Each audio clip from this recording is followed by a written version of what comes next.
दर्शक हो, आता पाहणार आहोत एक विशेष बातमी।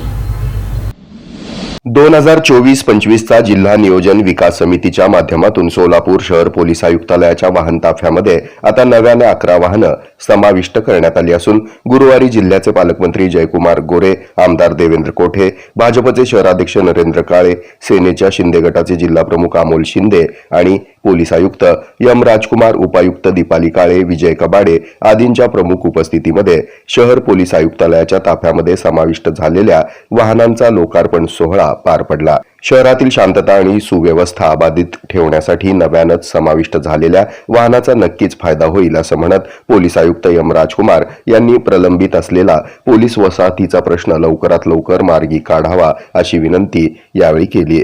आवश्यकतेनुसार पोलीस ठाण्याकरिता नव्याने इमारत बांधण्यासाठी निधी उपलब्ध करून दिला जाईल अशी ग्वाही पालकमंत्री जयकुमार गोरे यांनी यावेळी दिली।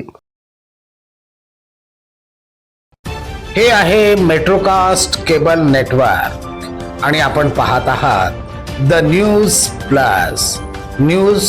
प्लस बरच काही।